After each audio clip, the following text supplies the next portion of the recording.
Trust me, her husband said. Grace stood at the edge of the bridge. The river raged below. Then she saw it. The wooden log she was supposed to step on was gone. Chike had removed it after crossing. One step forward, and she would fall into the water. For 4 years, Grace had been blind. For 4 years, she had trusted his voice. But today, she could see. Slowly, tears rolled down her cheeks as she removed her blindfold. Chike froze, and for the first time in 4 years, Grace looked directly into her husband's eyes. I lost my sight after giving you a son, she said. Her voice broke. But today I discovered something worse than blindness. She pointed at the missing log. You. Before the blindness came, Grace Okafor believed she was one of the luckiest women in Umuaka. The village sat beside a winding river in southeastern Nigeria, surrounded by green farmland, tall palm trees, and red earth roads that glowed beneath the afternoon sun. It was not a rich village, but it was peaceful, and Grace was happy there. Every morning, she walked before sunrise to prepare breakfast while her husband Chike got ready for work. They laughed together. They shared stories. Sometimes they sat outside their small bungalow in the evening and watched the sunset paint the sky orange and gold. People often admired them. Even the village elders spoke highly of their marriage. If all husbands and wives loved each other the way Chike and Grace do, old Mama Ugo would often say, there would be less suffering in this world. Grace always smiled whenever she heard those words, because they were true. She loved her husband deeply, and she believed he loved her just as much. There was only one thing missing from their happiness: a child. For nearly 7 years, they waited. 7 long years. Every month brought disappointment. Every family gathering came with questions. Every church service came with another prayer. Grace cried more nights than anyone knew. Sometimes she buried her face in her pillow so Chike would not hear her. Sometimes she sat alone in the backyard, staring at the stars, asking God why motherhood seemed so close and yet so far away. But through it all, Chike remained supportive. Whenever she lost hope, he held her hand. Whenever relatives made cruel comments, he defended her. Whenever she cried, he reminded her that she was enough. We will be okay, he would tell her, even if it's just the two of us. Those words meant everything to Grace. Then, just when they had almost stopped hoping, the miracle arrived. Grace became pregnant. The entire village celebrated. Women danced. Neighbors brought gifts. Church members offered prayers of thanksgiving. For 9 months, Grace carried the child carefully. She followed every instruction from the doctor. She avoided heavy work. She attended every appointment. And every night before bed, she rested her hand on her growing stomach and imagined the future. A tiny voice calling her mama. Tiny feet running through the house. Tiny hands reaching for hers. The dream felt so close. And finally, after years of waiting, it came true. The baby was born on a rainy August morning. A healthy boy, strong lungs, strong heartbeat, 10 fingers, 10 toes, perfect. When the nurse placed the child in Grace's arms, tears streamed down her face. She could barely believe he was real. Chike cried too. For the first time in years, neither of them cared who saw. They named him David, and for a brief moment, life felt complete. It should have been the happiest season of Grace's life. Instead, it became the beginning of her nightmare. A few weeks after David's birth, Grace began experiencing headaches. At first, they seemed harmless. She assumed it was exhaustion from caring for a newborn, the sleepless nights, the constant feeding, the stress of adjusting to motherhood. But the headaches grew worse. Then her vision started becoming blurry.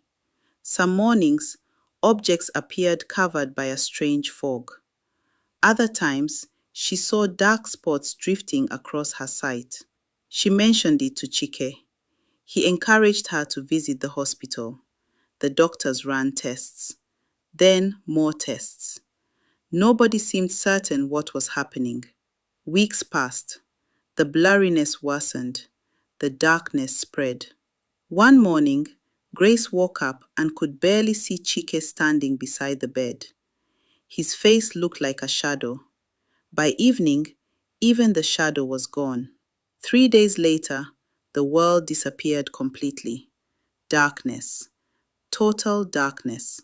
The doctors explained that a rare complication had damaged her optic nerves. They spoke carefully, gently, but Grace heard only one thing. She was blind. The news shattered her. For days, she refused to leave her room. She cried until her body hurt. Sometimes she reached for David's face just to remind herself he existed. Sometimes she sat quietly and imagined what he looked like, whether he had her eyes or Chike's smile. The thought broke her heart every time. Meanwhile, Chike became her strength. He guided her around the house, fed her when she refused to eat, helped her care for the baby. When she apologized for becoming a burden, he immediately stopped her. Never say that again. Grace wiped her tears. But look at me. No, his voice was firm. You look at me. She laughed bitterly. I can't. Then listen. He held her hands tightly. You are my wife. She felt tears gathering again. You gave me a son, Chike, and I am not going anywhere. For the first time since the blindness began, Grace smiled. The years passed slowly. Grace learned how to live in darkness. She learned how to find her way around the house by touch. She learned to recognize people by their voices. She learned to identify her son, David, by the sound of his footsteps and his laughter. But while Grace was adapting, Chike was changing. At first, the changes were small. A sigh whenever she asked for help. An impatient tone when she needed him to repeat something. A complaint when she accidentally knocked over a cup or misplaced an item. Grace told herself he was simply tired. After all, life had become harder for both of them. But the small changes grew bigger. One afternoon, she accidentally dropped a bowl while washing dishes. The bowl shattered on the floor. Almost immediately, Chike rushed into the kitchen. What now? He snapped. Grace flinched. I'm sorry. You are always sorry. The words hurt more than the broken bowl. That night, Grace cried quietly after everyone had fallen asleep. Not because she was blind, because the man she loved no longer sounded like himself. As the months passed, Chike's kindness became rare. Whenever visitors came to the house, he acted like the perfect husband. He guided her carefully, spoke softly, smiled often. But the moment the visitors left, the warmth disappeared. Grace noticed, yet she remained silent. What else could she do? Then, nearly 4 years after losing her sight, something unexpected happened. A medical outreach team arrived from Lagos. Specialists were offering free consultations and treatment. Grace was selected for evaluation. At first, she didn't want to go. Hope had disappointed her too many times. But after several tests, one of the doctors looked at her and said something she never expected to hear. There may be a chance. Grace's heart nearly stopped. For the first time in years, she allowed herself to hope. Treatment began. Weeks passed. Then one morning, she noticed a faint glow. At first, she thought she imagined it, but the glow remained. Slowly, shapes began appearing, blurry at first, then clearer. Day by day, her vision improved. The darkness that had imprisoned her for years began to disappear. Until one bright morning, Grace opened her eyes and saw the world again. The walls, the curtains, the sunlight, the trees outside, everything. She sat on the edge of the bed, trembling with gratitude. It was a miracle. Then she heard footsteps approaching. Chike. Without thinking, she quickly closed her eyes. A strange thought entered her mind. What if she didn't tell him? Not yet, just for a little while. Just long enough to see something, to understand something. She wasn't sure why, but she listened to that feeling. And that decision changed everything.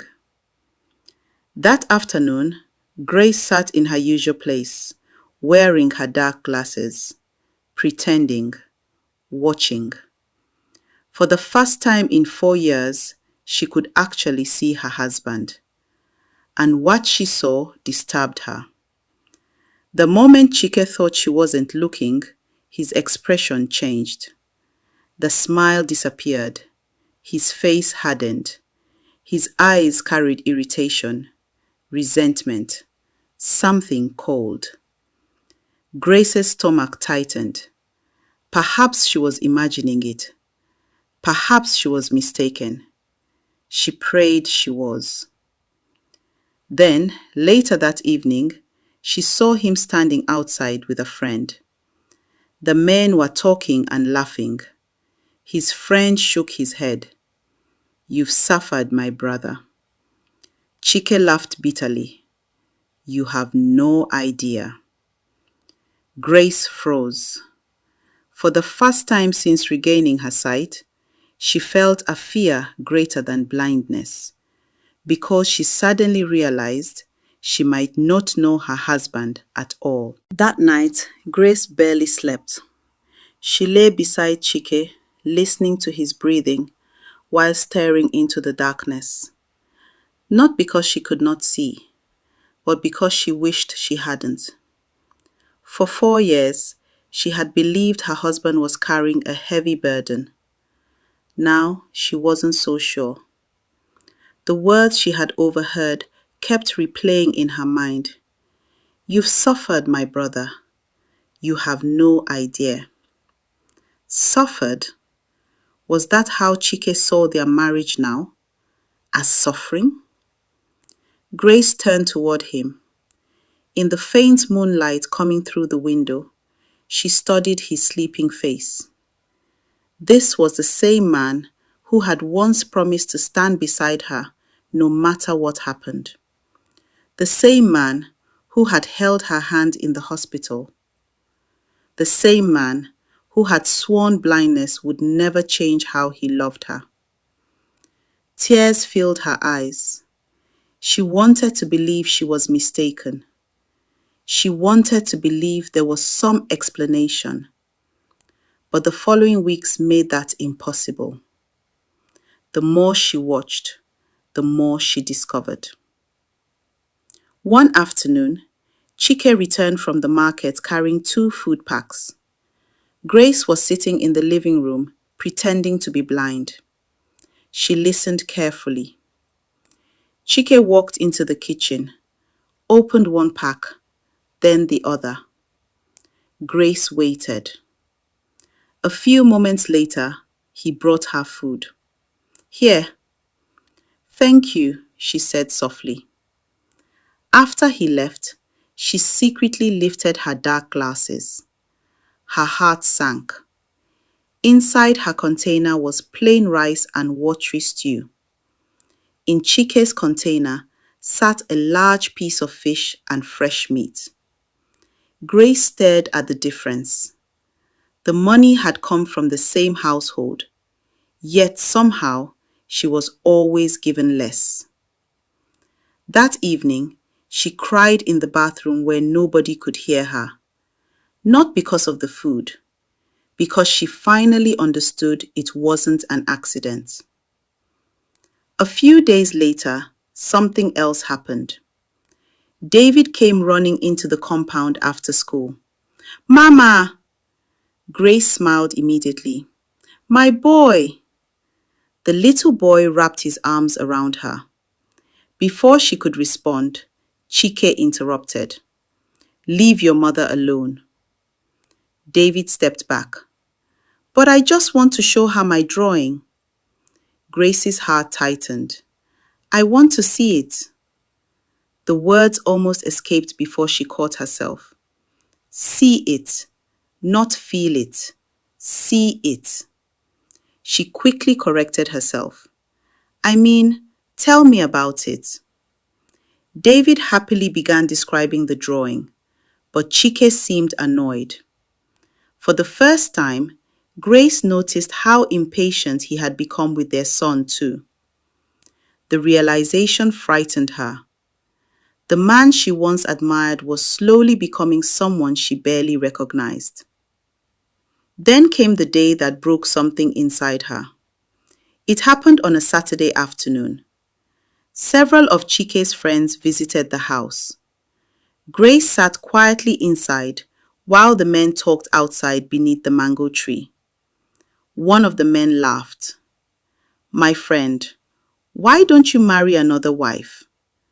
The men burst into laughter. Grace felt her stomach twist.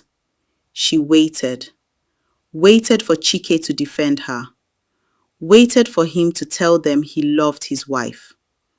Instead, Chike laughed too. A long laugh, the kind that comes when someone agrees.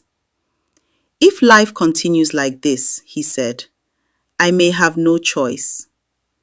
The men laughed even harder. Grace felt the world tilt beneath her. For a moment, she couldn't breathe. This wasn't the Chike she knew. Or perhaps this had always been the real Chike, and she had never seen him clearly until now. That night, she sat alone on the edge of her bed after everyone had gone to sleep. Her sight had returned, yet somehow she felt more lost than she had during her blindness. Because blindness had only taken her eyes. The truth was now taking her marriage. A week later, another blow arrived. A letter came from her late uncle's lawyer in Enugu. The old man had died months earlier. Grace was listed among the beneficiaries. There was family land, property, and money. Nothing enormous, but enough to change a person's life. The lawyer explained everything during a phone call. Grace listened carefully, then thanked him. She told nobody, at least not immediately. But somehow Chike found out, and overnight something remarkable happened. The impatient husband disappeared. Suddenly he was kind again, held her hand in public. The transformation was so dramatic, it almost made Grace laugh. Almost. Instead, it broke her heart because she finally understood. His kindness returned the moment money appeared, not because he loved her, not because he was sorry, because he wanted something. That evening, Grace sat outside watching the sunset. David came and sat beside her. The little boy leaned against her shoulder. "Mama?" "Yes." "Are you happy?" The question caught her off guard. Grace looked at her son. The one good thing that had come from her suffering. The one thing worth fighting for. Slowly, she kissed his forehead. I will be. David smiled, then ran off to play. Grace watched him disappear across the compound. For the first time, a decision began forming in her heart. The following week, Chike became a different man, at least on the surface. He smiled more, spoke kindly, held Grace's hand whenever people were watching. The villagers noticed immediately. Chike truly loves his wife, they said. Grace had them, and each compliment felt like a knife, because she knew the truth. The kindness wasn't for her. It was for the inheritance, the land, the money, the future he imagined for himself. Still, Grace remained silent, watching, waiting. Then, one Saturday morning, Chike suggested they visit Nkwo Market in a neighboring community. Grace agreed. David stayed behind with Chike's sister while they set out alone. The journey was peaceful. Birds sang from the trees. The morning sun warmed the earth. Grace walked beside her husband, pretending she still needed his guidance. All the while, she watched him carefully. Something felt different. Something felt wrong. Eventually, they reached a stream. Across it stood an old bridge made from thick wooden logs. Villagers had used it for years. The water below moved fast and deep, a dangerous place to fall. Chike crossed first. Grace remained behind. Then she saw something that made her blood run cold. After reaching the other side, Chike looked around, making sure nobody was watching. Then he bent down and quietly removed one of the main logs. A huge gap appeared in the bridge. Grace froze. One step forward would send her straight into the river. For several seconds, she simply stared, unable to believe what she was seeing. Then Chike stood up, turned toward her, and smiled. Come, Grace. Her heart shattered. Even now, part of her hoped there was some explanation, so she asked softly, Is it safe? Of course. No hesitation, no guilt, no shame. Are you sure? Yes. The river roared beneath them. Then Chike smiled again. Trust me. Trust me. The same words he had spoken when she first lost her sight. The same words he had spoken when she cried in the hospital. The same words he had used for years. Tears filled Grace's eyes. Slowly, she removed her dark glasses. Chike's smile vanished. Grace looked directly into his eyes. For the first time in 4 years. I can see. Silence. Chike's face turned white. I've been able to see for weeks. Grace pointed at the missing log, at the trap, at the betrayal. I saw everything. His mouth opened. No words came. I saw how you treated me. Tears rolled down her cheeks. I saw you mock me. I saw you pretend to love me. I saw you change the moment you heard about the inheritance. Grace, please. No. Her voice broke. When I lost my sight after giving birth to our son, I thought blindness was the worst thing that could happen to me. The river thundered below. Grace pointed at him. But today I discovered something worse. Chike lowered his head, ashamed, unable to meet her eyes. Grace's voice trembled. You. The word struck harder than any slap. For a long moment, neither spoke. Only the sound of rushing water filled the air. Then Grace wiped her tears, straightened her shoulders, and turned away. She walked from the bridge without looking back, not stumbling, not searching, not needing guidance. For 4 years, Chike thought she was the blind one. But standing alone beside the broken bridge, he finally understood the truth. The blind person had never been Grace. It had always been him.